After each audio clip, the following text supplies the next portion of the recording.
The Great Thanksgiving Beef, a YouTube sector feast.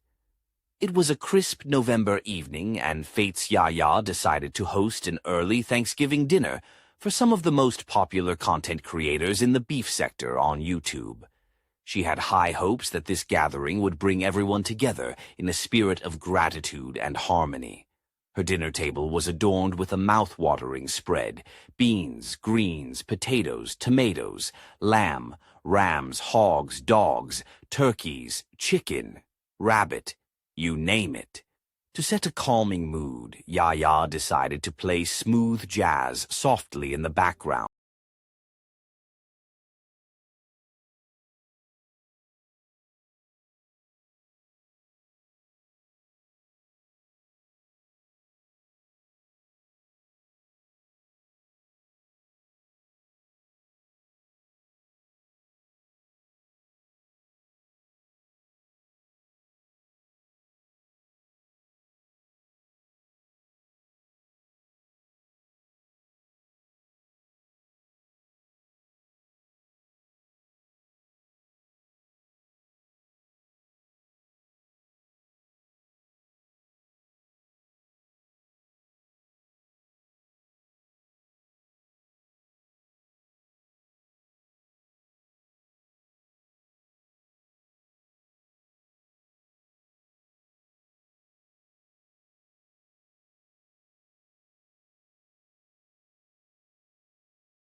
Cooked it. Bless the hands that prepared this food, and please, Lord, let there be no drama at this table tonight. Keep our tongues sharp for the content and our minds focused on the food, but help us to keep the beef on our plates and off our tongues. Amen. The room erupted in laughter, and for a brief moment, it seemed like Yaya's plan might actually work. The aroma of the delicious food filled the air, and the conversation began to flow. Rodney, feeling good and a bit high from all the wine Yaya had generously made available for her guests, decided to stir the pot with Ronnie Q. "You know, Ronnie, maybe you should call your husband," he said with a sly grin. "I might just have some surprises tonight that you'll need support for." Ronnie Q, not one to back down, shot back, "Oh, please, Rodney, you're such a fake and a phony.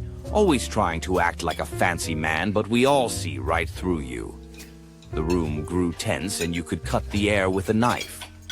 Jay Wilson, sensing an opportunity to fan the flames, leaned in with a mischievous smirk. "Hold up, Rodney.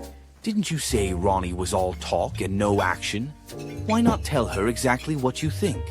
After all, we're among friends, or are we?" Rodney, not missing a beat, retorted, "Ronnie, if you keep running your mouth, I might just push you off a cliff in your wheelchair." At this point, Ronnie Q stood up, her eyes blazing with fury. "Oh, so now you want to play dirty, Rodney? Fine by me. Let's air all the dirty laundry." She pulled out her phone, scrolling furiously for receipts.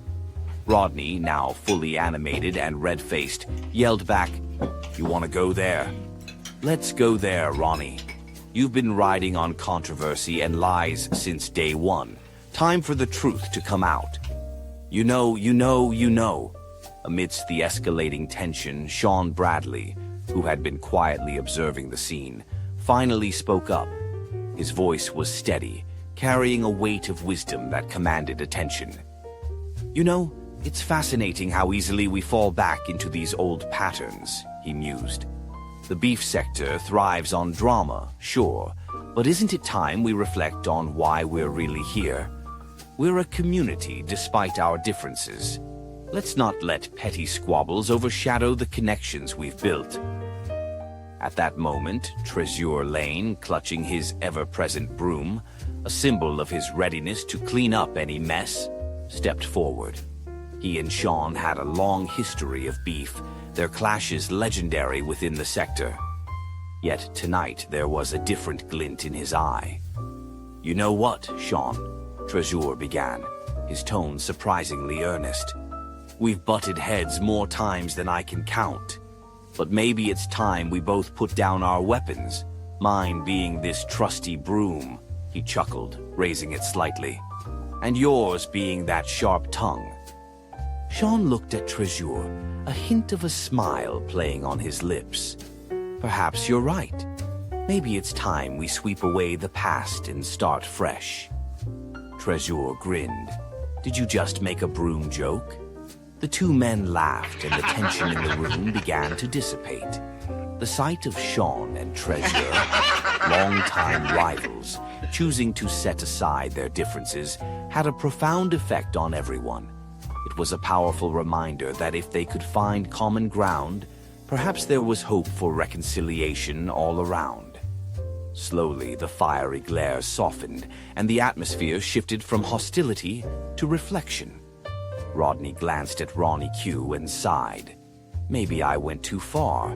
It's the wine talking." Ronnie Q nodded, her expression softening.